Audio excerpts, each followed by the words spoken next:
Assalamu alaikum warahmatullahi ta'ala wabarakatuh. Welcome with another video. Welcome back. Waxaan leenahay walaalaha isjecel. Soo dhawaada waa walaalkiina Abdulhakim Yare. Channelka naga daawanaysiina waa Habarro Official.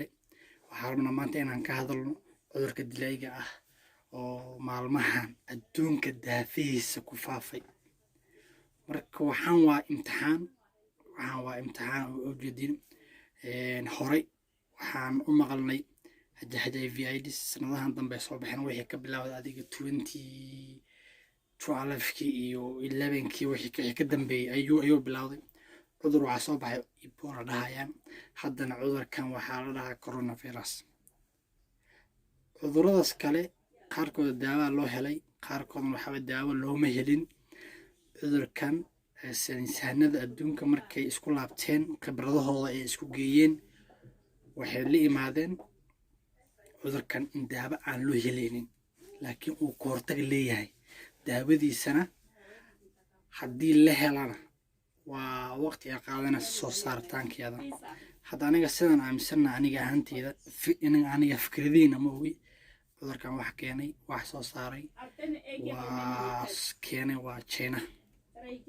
waxaa wajeenaha adduunka kale oo ka dunya waxyaabaha hadda niyadaada iska dhaafe afkaaga amareyn ay cunayaan marka inuu cudur uu dhalanayo maxadiida maasha Allah horta alxamdulillah wadankeena dad badan ayaa waxaa la dhahay laboorka lagu qabtay saas ka xalna gudaha uma gudbin maasha Allah hay'adda caafimaadka ka hortagtay marka walaalayaal waxaan rabaa marka inaan ka hadlo waxyaalaha loo hortay karo.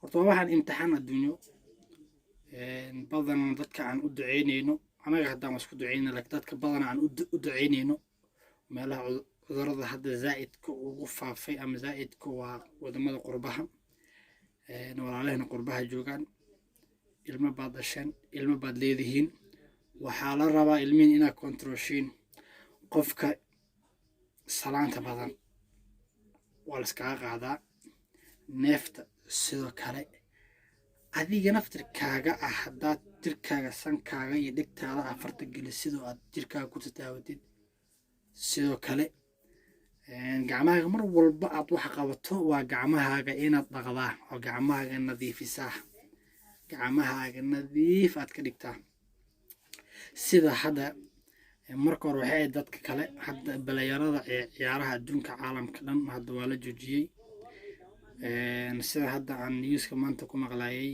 balayaro iyo coach laga helay kooxda Arsenal aad wada taqaanay coachkeeda balayarada laga helay waa Juventus laba balayara laga helay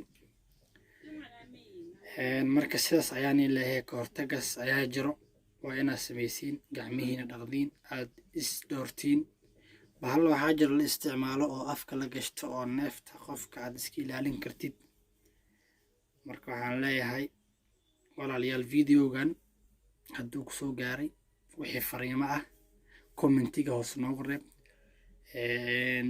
like iyo share ka hilmaamin gambalaalka taabo video badan aan soo wadaa oo waxyaalo badan ka hadlayo waa walaalkaaga ka hasdin kulley wax qiimeeya kuma fadhiyo farta ku taaban waysan adoo jeefa hadda faryareeda ku taabo. Assalamu alaikum warahmatullahi wabarakatuh. Is aragti dambe xiiso leh iyo next time.